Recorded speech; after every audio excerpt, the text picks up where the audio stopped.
Hello students, in today's class we are going to discuss the new topic, that is a new chapter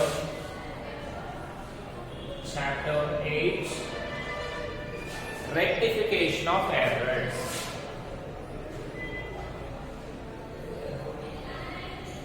Rectification of errors. So ఈ chapter లో మనం ఎలాంటి transactions that is ఎలాంటి problems కానీ చేయము. Just ఈ rectification of errors అనేది మనకి 5 మార్క్స్ పాయింట్ ఆఫ్ వ్యూలో చాలా చాలా ఇంపార్టెంట్ టాపిక్ అన్నమాట. అందుకనే only this is the only class we are going to discuss with this. So firstly what is error? Errors అంటే ఏంటంటే these are the mistakes committed by human beings. ఓకేనా?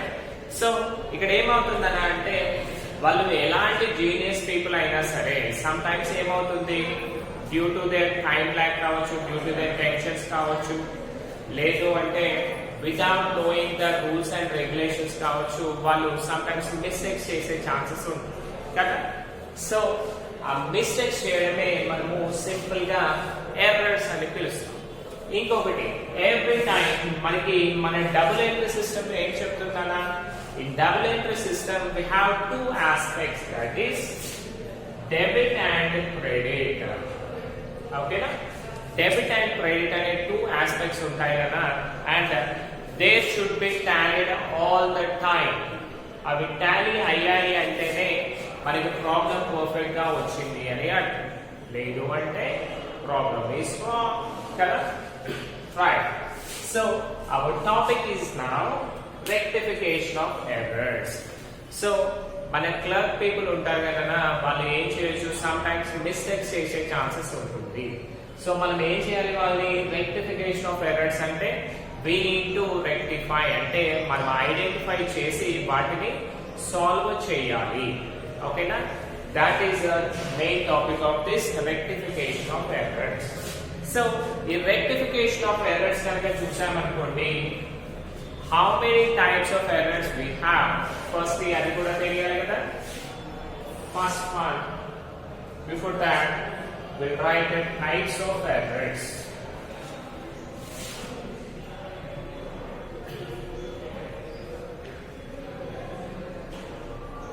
Types of errors. First one, what is the first one we have? That is error of principle. Error of principle.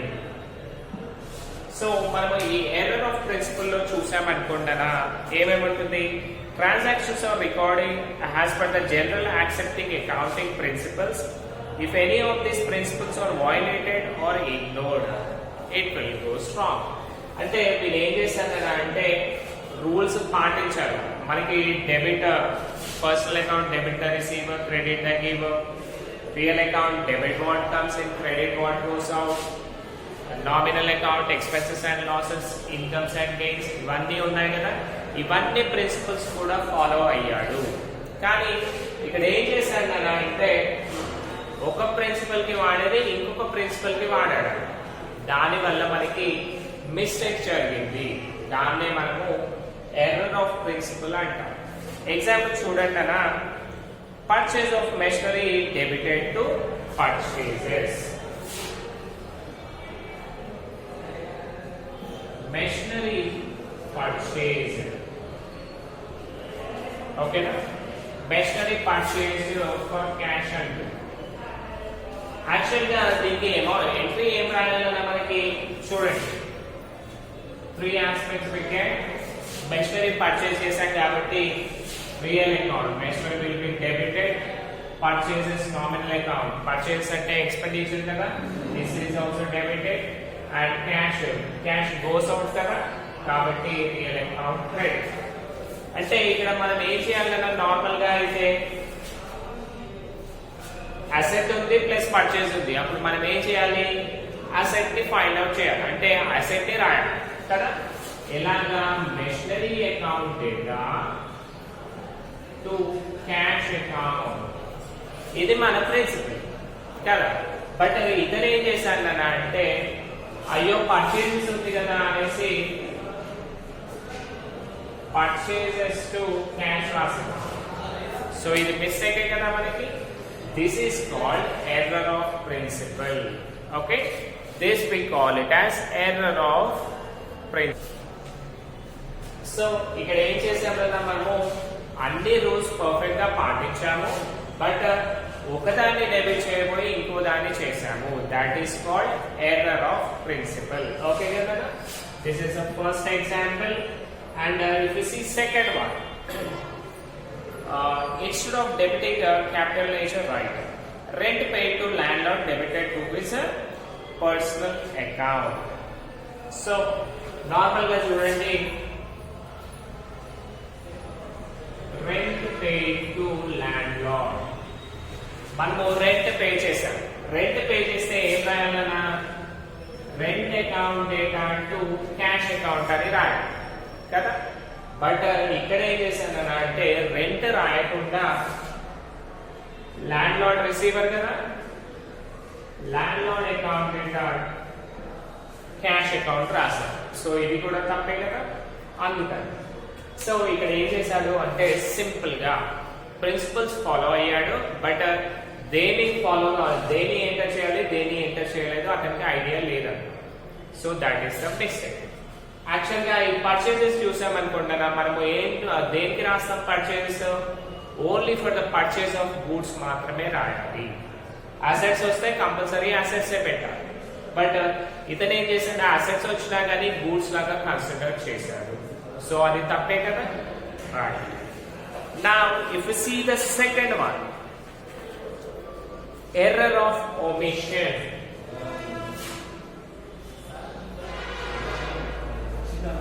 Error of omission. Omission అంటే ఏంటంటే ignore చేయడం. If you are ignoring any transaction, we call it as omission. Omission అంటే simple గా ignoring అనుకోవచ్చు, లేదంటే మర్చిపోవటం. So చూడండి, when the transaction is completely or partially omitted from the books of accounts, such error is known as error of omission. So ఇక్కడ ఏమైందన్నా, error of omission లో అతను ఆ ట్రాన్సాక్షన్ రాయడం సగమైనా రాయొచ్చు, లేదంటే మర్చిపోవచ్చు. సో అలా చేసిన దాన్ని మనము ఎర్రర్ ఆఫ్ omission అని పిలుస్తాము. So firstly error of complete omission. So complete omission అంటే ఏంటన్నా అంటే అతను రాయడం మొత్తానికే మర్చిపోయాడు. This is the best thing.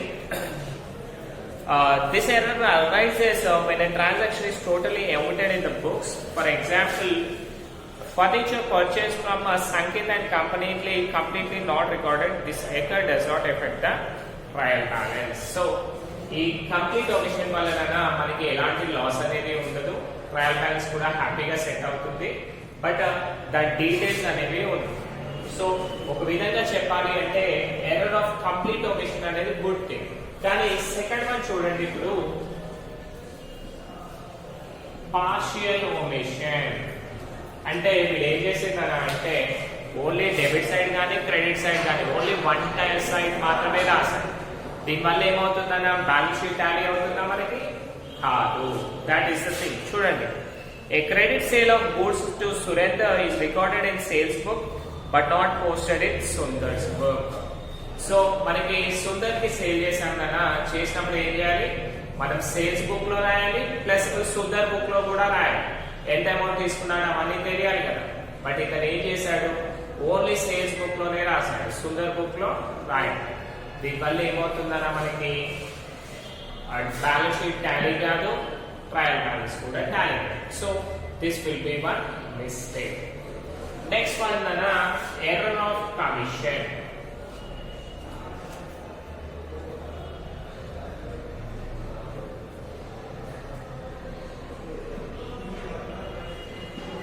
So what do you mean by error of commission? So చూడండి, this error arises due to the wrong recording, wrong posting or wrong casting of balances. That is, this error arises when the transaction is wrongly recorded in the books of original entry. Goods of 8,500 purchased on credit from Praveen is recorded in the books, right? So error of commission లో చూడండి అన్న, first one error of recording. So రాసేటప్పుడు ఏమైందన్నా అంటే 8,500 amount రాయాలి అన్న, but వీడు ఏం చేశాడు, ఓన్లీ 5,800 రాశాడు. అంటే 85 రెండింటిని కూడా మార్చేస్తాడు. దీనివల్ల ఏమవుతుందన్నా, బ్యాలెన్స్ షీట్ టాలీ అవుతుందా మనకి? కాదు. అంటే ఎప్పుడైనా అన్ని రూల్స్ ఫాలో అయ్యాడు, బట్ ఫాలో అయినాక ఏమైంది, అమౌంట్ అనేది డిఫరెన్స్ గా వేసుకున్నాడు. ఓకేనా, దీన్నే మనము ఎర్రర్ ఆఫ్ కమిషన్ అని పిలుస్తాము. Next one error of posting. దాంట్లో చూసుకుంటే right amount in the right side of wrong amount, right amount in the wrong side of correct account. So ఇంకొకటి ఏంటి, డెబిట్ సైడ్ లో రాసే అమౌంట్ క్రెడిట్ లో రాసిన, క్రెడిట్ సైడ్ రాసే అమౌంట్ డెబిట్ లో రాసిన మనకి ఏమవుతుందన్నా, అదంతా కూడా మిస్టేక్స్ పోతుంది కదా. ఆ మిస్టేక్స్ పోయేదాన్ని మనం ఏమంటాము అంటే ఎర్రర్ ఆఫ్ కమిషన్ అని పిలుస్తాం. Next compensating error.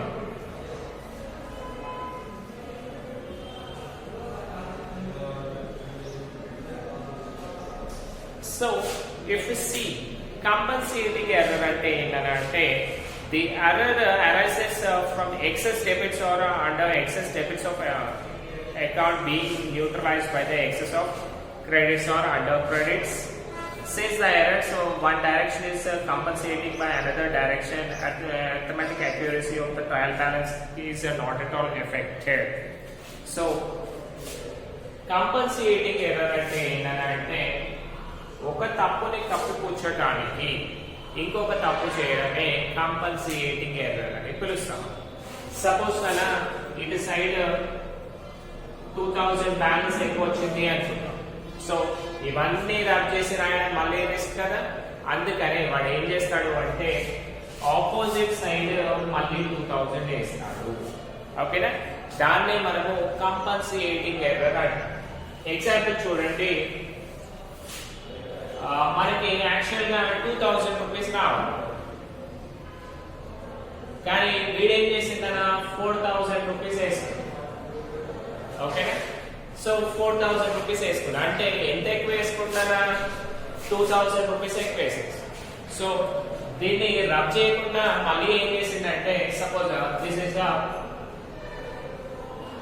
Rent paid అని.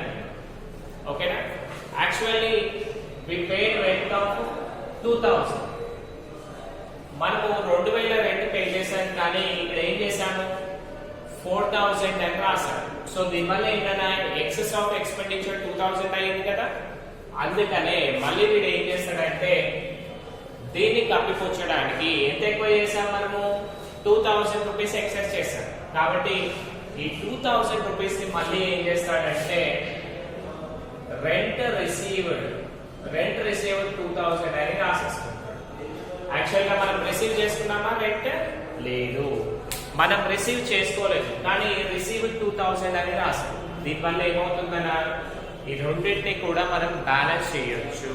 ఓకేనా, సో ఒకవేళ మీరు రెంట్ థింగ్ తీసేయాలి అనుకోండి, ట్రయల్ బ్యాలెన్స్ తీసేయాలి అంటే లెడ్జర్ కి వెళ్ళాలి, లెడ్జర్ కి వెళ్ళాలి అంటే జర్నల్ ఎంట్రీస్ కి వెళ్ళాలి.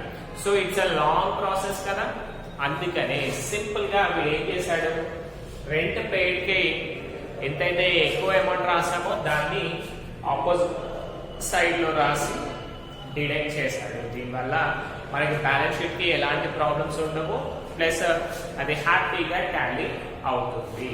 ఓకే, సో ఫర్ ఎగ్జాంపుల్ నానా amount paid to Ram amount. So ఇక్కడ ఏమైందన్నా మనకి ఈ అమౌంట్స్ అనేవి డిక్రీజ్ చేయడం జరిగింది కదా.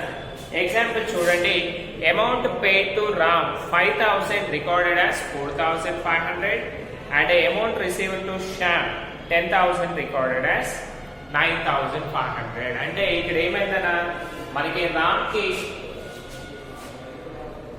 5000 ఉంటే 4,500 రాస్తాం. సో దీంట్లో ఏమైంది 5000 డిఫరెన్స్ వచ్చింది కదా, అందుకనే మళ్ళీ ఇన్స్టెంట్ గా ఏం చేసిందన్నా ఇక్కడ 10,000 అనేది 9,500 చేశారు, ఇక్కడ 10,000 చేశారు. సో దీనివల్ల ఏమవుతుంది, మనకి ఈక్వల్ అమౌంట్స్ అయిపోతాయి. అంటే ఒక మిస్టేక్ చేసిన దాన్ని మళ్ళీ ఇంకొక మిస్టేక్ తో కప్పిపుచ్చుకునే దాన్ని మనము కంపల్సేటింగ్ ఎర్రర్స్ అని పిలుస్తాం. దీనివల్ల ఏమవుతుందంటే మనకి బ్యాలెన్స్ షీట్ టాలీ అవుతుంది, ప్లస్ ఎలాంటి మిస్టేక్స్ అనేవి కూడా జరగవు. నెక్స్ట్ లాస్ట్ వన్ అన్న error of posting to wrong head, అంటే ఒక దాంట్లో పోస్ట్ చేసేది ఇంకొక దాంట్లో పోస్ట్ చేయడం. Instead of recording in one account, recorded in another account is known as posting to wrong account heads. Paid to Mahesh 1000 is debited to Suresh. So మనం ఏం చేసామన్నా మహేష్ కి డబ్బులు పే చేయాలి, కానీ వీడేం చేశాడు సురేష్ అనే నేమ్ రాశాడు. దీనివల్ల ఏమవుతుంది ఒక పర్సన్ అకౌంట్ లోకి పోయే డబ్బులు ఇంకొక పర్సన్ అకౌంట్ లోకి పోతాయి. So that is a mistake. Next errors disclosed by trial balance. So trial balance లో మనకి ఎలాంటి మిస్టేక్స్ ఉంటాయి అంటేనా, first one error of posting of transactions in the wrong side of an account. So దీంట్లో ఏమవుతుంది one side రాయాల్సిన amount ఇంకొక side లో రాసామనుకోండి మనకి బ్యాలెన్స్ షీట్ ట్రయల్ అవుతుందా, కాదు, right. Next error of posting of wrong amount. So wrong amount అంటే ఏంటి, సేల్స్ ఒక 30,000 ఉందనుకోండి, మనము 10 తీసేసి ఓన్లీ 3,000 రాసామనుకోండి, బ్యాలెన్స్ షీట్ టాలీ అవుతుందా, that is trial balance tally అవుతుందా, కాదు. So that is also one mistake. Error of totalling. Sales wrong totalling made either in subsidiary books or in the ledger effect the agreement of trial balance. అంటే మనం ఏం చేస్తాం నాన్న, trial balance చేసేటప్పుడు all the ledger amounts చూసుకొని చేస్తాం కదా. ఆ లెడ్జర్స్ లోనే మిస్టేక్స్ ఉన్నాయనుకోండి, ఆబ్వియస్ గా ట్రయల్ బ్యాలెన్స్ కూడా మిస్టేక్స్ వస్తాయి కదా, రైట్. చూడండి, sales returns book over cash 500 rupees, furniture account total 1750 instead of 1500. అంటే అప్పుడప్పుడు ఏం కావచ్చు అన్న, సేల్స్ బుక్ లో ఒక 100 రూపాయలు ఎక్కువ రాసి ఉండొచ్చు, మళ్ళీ ఫర్నిచర్ యాక్చువల్ గా 1500 అయితే 1750 రాస్తారు. So that is also mistake కదా. Those are the things. Next error of carrying forward. Carrying forward అంటే ఇంకొక దానికి తీసుకెళ్ళడం. If any mistake is committed in carrying forward the total of one page to the next page, this error is effects the agreement of trial balance. So ఇక్కడ ఏమైందన్నా అంటే carry forward లో చూడండి, మీకు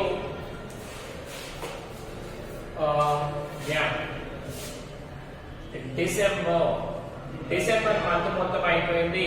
క్యారీ డౌన్ వాల్యూ ఏం చేస్తాం, మళ్ళీ మనము నెక్స్ట్ జనవరికి బ్రాడ్ డౌన్ చేస్తాం. అంటే ఈ మంత్ అకౌంట్ ఈ మంత్ అయిపోయిన డబ్బులన్నీ కూడా తీసుకొని నెక్స్ట్ మంత్ లో ట్రాన్స్ఫర్ చేస్తాం కదా. ఈ ట్రాన్స్ఫర్ చేసే టైంలో ఏమైందనా అంటే ఇది ఫస్ట్ పేజ్, ఇది సెకండ్ పేజ్. సో మనం పేజ్ మలిపేటప్పుడు ఏం చేయాలి, కింద టోటల్ ఏదైతే ఉందో మళ్ళీ రాసుకోవాలి. అంటే పైన టోటల్ 15,000 రూపీస్ ని ఏం చేసిందన్నా ఓన్లీ 1500 అని పైన రాసేసుకున్నాడు టోటల్. సో దానివల్ల ఏమవుతుంది మనకి, వైల్ క్యారింగ్ ఫార్వర్డ్ అంటే నెక్స్ట్ దానికి ట్రాన్స్ఫర్ చేసేటప్పుడు లాస్ అవుతుంది కదా. ఎంత, ఆల్మోస్ట్ 13,500 రూపీస్ లాస్ అవుతుంది. దాన్ని మనము ఎర్రర్ ఆఫ్ క్యారింగ్ ఫార్వర్డ్ అని పిలుస్తాము, right. Next one error of partial omission. So almost all these things only we have discussed here, right. Sometimes accountant may post only one aspect of the entry to the ledger account. Example, purchase of goods from Ramesh, 2000 posted as a purchases account only. Actually గా మనము purchase of Ramesh అంటే ఏం చేయాలన్నా purchases book లో రాయాలి, plus Ramesh book లో కూడా రాయాలి. కానీ వీళ్ళు ఏం చేశారు, ఓన్లీ పర్చేసెస్ బుక్ లో రాసి రమేష్ బుక్ ని మర్చిపోయారు. దీనివల్ల ఏమవుతుందన్నా మనకి బ్యాలెన్స్ షీట్ టాలీ అవుతుందా, కాదు. Next last one error of double posting. So an account may be recorded twice in the journal. Paid salary 6,000 debited twice in salary account. So ఇక్కడ ఏంటన్నా అంటే సాలరీ ఒక్కసారి మనం పే చేసాం, కానీ ఆ ఎంట్రీని 2 times రాసామనుకోండి, ఏమవుతుంది, డబుల్ అమౌంట్ అవుతుంది. సో దీనివల్ల కూడా మనకి ట్రయల్ బ్యాలెన్స్ అనేది టాలీ కాదు కదా. దీస్ ఆర్ ద థింగ్స్ కదా. And lastly if you go with the suspense account, okay, ఇక్కడ రాద్దాం కదా. యా,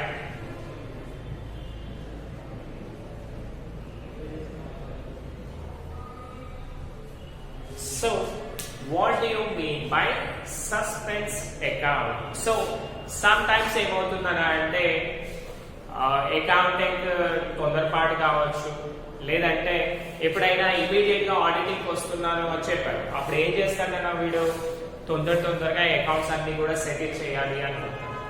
అలాంటి టైంలో ఆ టెన్షన్ లో మనం ప్రాబ్లమ్స్ చేసామనుకోండి, టాలీ అవుతాయా? కావు.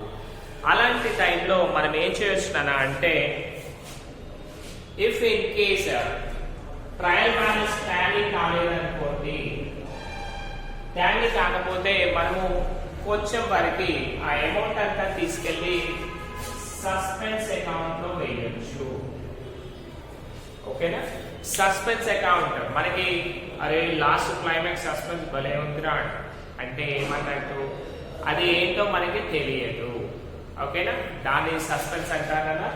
ఈ సస్పెన్స్ అకౌంట్ లో ఏంటి అంటే ఆ మిస్టేక్ కొంచెం వరకు కప్పిపుచ్చడానికి, అంటే ఆ అమౌంట్ ఎక్కడ పోయిందనే తెలియదు, అవన్నీ వెతికేంత టైం మనకి లేనప్పుడు మనం ఏం చేయాలి, కొంత డేట్ వరకు. ఇప్పుడు మీరు ట్రయల్ బ్యాలెన్స్ లో చూసారు, డిఫరెన్స్ ఇన్ అకౌంట్ అని వచ్చింది కదా.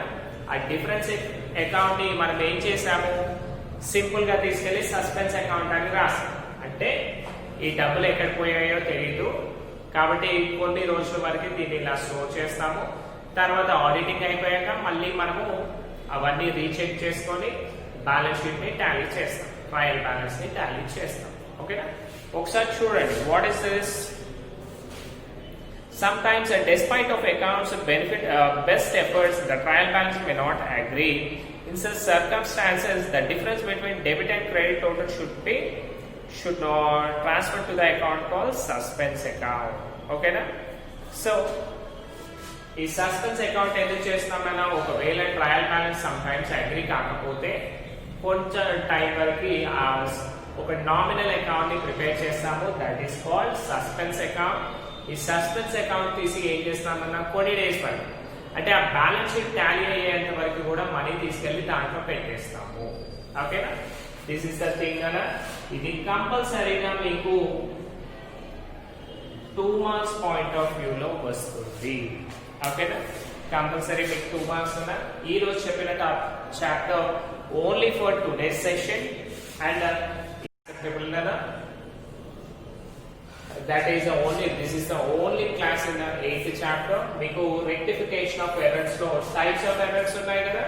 ఈ types of errors compulsory 5 marks కి వస్తుంది, ప్లస్ సస్పెన్స్ అకౌంట్ వచ్చేసి 2 మార్క్స్ కి వస్తుంది. అంటే ఈ రోజు క్లాస్ బెనిఫిట్ మీకు ఏంటి అంటే 7 మార్క్స్ వస్తాయి. మీరంతా కూడా ఏం చేయండి అంటే బుక్ లో చూసి, ఓకేనా, మీ మెటీరియల్స్ లో చూసి దీన్ని చదివేసేయండి. ఇప్పుడు నేను చెప్పినవన్నీ కూడా మళ్ళీ మీకు మెటీరియల్ లో కనిపిస్తానే ఉంటాయి కదా, మీకు ఇంకా ఈజీగా అడాప్ట్ చేసుకోగలుగుతారు. ఓకేనా? రైట్. సో ఫస్ట్ వన్ ఏంటి, ఎర్రర్ ఆఫ్ ప్రిన్సిపల్. వీడికి రూల్స్ అన్ని తెలుసు, కానీ ఏమైందన్నా మెషినరీ అసెట్స్ ఉన్నప్పుడు మెషినరీ రాయకుండా పర్చేజెస్ రాస్తాడు, దానివల్ల మనకి మిస్టేక్ పోయింది. Second, error of omission. Error of omission లో ఏమైందన్నా ఆ ట్రాన్సాక్షన్ మొత్తము మర్చిపోవచ్చు, లేదంటే పార్షియల్ గా మర్చిపోవచ్చు. Next, error of commission. Error of commission లో ఏమైంది, వాడు ఒక అమౌంట్ రాయబోయి ఇంకొక అమౌంట్ రాశాడు, దీనివల్ల కూడా ట్రయల్ బ్యాలెన్స్ టాలీ కాదు కదా. దీన్ని ఎర్రర్ ఆఫ్ కమిషన్ అంటాము. Next last one, compensating error. Compensating error అంటే ఏంటన్నా, ఒక తప్పుని కప్పుపుచ్చడానికి, ఓకేనా, ఒక తప్పుని కప్పుపుచ్చడానికి మళ్ళీ ఏం చేశారు, ఇంకొక మిస్టేక్ చేశారు, దాన్ని మనము కంపన్సియేటింగ్ ఎర్రర్ అంటాం. ఎగ్జాంపుల్ చూడండి, 5000 రాసే దగ్గర 4500 రాశారు. సో దీన్ని టాలీ చేయాలంటే ఏం చేయాలన్నా, ఇచ్చే దాంట్లో ఒక 500 తీసేస్తే సరిపోతుంది. అంటే యాక్చువల్గా పేమెంట్స్ అనేవి పర్ఫెక్ట్గా ఇస్తారు, బట్ జస్ట్ ఈ బ్యాలెన్స్ షీట్స్ టాలీ కావడానికి దాన్ని కొంచెం స్లైట్ డిఫరెన్స్ చేంజెస్ అనేవి చేస్తారు. దాన్ని మనము కంపన్సేటింగ్ ఎర్రర్ అని పిలుస్తాము. ఓకేనా? This the class for today session. రేపటి నుంచి కన్నా మీరు థియరీ కానివ్వండి, లేదు అంటే final accounts based on the situation we'll discuss future classes. Okay, thank you.